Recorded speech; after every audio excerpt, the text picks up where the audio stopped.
ఈరోజు కడప మున్సిపల్ కార్పొరేషన్లో చరిత్రలో మిగిలిపోతుంది. ఇదొక దుర్దినం. ఈరోజు అబ్సల్యూట్ మెజారిటీ ఉన్న వైఎస్ఆర్సీపీకి సంబంధించిన మేయర్ గారు ఏ విధమైన చర్చ లేకుండా, అజెండాలో ఏ విధమైన పాయింట్స్ చదవకుండా, కార్పొరేటర్లకు ఏ విధమైన అవకాశం ఇవ్వకుండా, వాళ్ళ యొక్క అభిప్రాయాలను చర్చించకుండా మేమన్నీ చదివేసినాము, ఎజెండా అయిపోయింది అని చెప్పేసి ఓ 2 మాటల్లో ముగిచ్చేసి పారిపోయినాడు. ఈ భాగ్యానికి ఇంత డబ్బు ఖర్చు పెట్టి, ఈ మీటింగ్ పెట్టి, ఇంతమంది భాగస్వామ్యంతో ఇంతమందిని ఇబ్బంది పెట్టి చేయడం కంటే ఆయన ఇంట్లో లుంగి కట్టుకొని ఆయన బెడ్రూమ్లో అయిపోయింది, ఎజెండా పాస్ అయిపోయిందని చెప్పుకుంటే బ్రహ్మాండంగా ఉంటుంది. కనీసం ప్రజాధనమన్నా మనము దుర్వినియోగం కాకుండా కాపాడుకున్నట్టు అవుద్ది. అసలు ఆయన ప్రజాస్వామ్యంలో బతుకుతున్నాను, ప్రజాసేవకై వచ్చాను, ప్రజల కోసం పని చేయాలా అనే ఆలోచన లేకుండా ఒక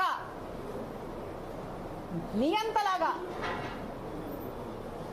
నేను 8 సంవత్సరాలు రైట్ ఒకరిని లెఫ్ట్ ఒకరిని కూర్చోబెట్టుకొని, కమలాపురం ఎమ్మెల్యేని కడప ఎమ్మెల్యేని కూర్చోబెట్టుకొని సభలు నడిపి ఈరోజు ఒక మహిళ కడప నియోజకవర్గంలో గెలిస్తే అది తట్టుకోలేక, ఓర్చలేక, మహిళలంటే మర్యాద గౌరవం లేక ఆ మహిళని ఎలా అవమానపరచాలా, ఇబ్బంది పెట్టాలా అనే ఆలోచన తప్పితే నిద్ర లేచిన నుంచి ప్రజల సమస్యలేంటి, ప్రజలకు మనం ఒక అధికారంలోకి ఇచ్చినారు, వాళ్ళకేం మనం సమాజ సేవ చేస్తున్నాం అనే ఆలోచనే లేదు.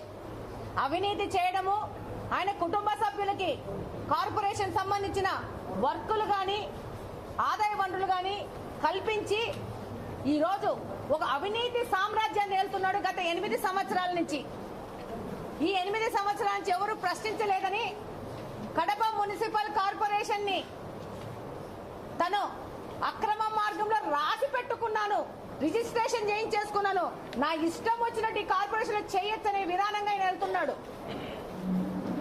కనీసం ఈయన ఇంత బుద్ధి లేకుండా ప్రవర్తిస్తా ఉంటే ఇలా పార్టీకి సంబంధించిన పెద్దలు మహిళలను గౌరవించాలా, నువ్వు ఏం బుద్ధి లేకుండా ఇట్లాంటి పనులు చేస్తానని అని గడ్డి తినిపించి బుద్ధి చెప్పాల్సిన పరిస్థితిలో వాళ్ళ పార్టీ కూడా ఏ విధమైన ఆయన మీద చర్యలు తీసుకోకుండా అచ్చోచిన ఆంబోతును వదిలినట్టు వదిలింది.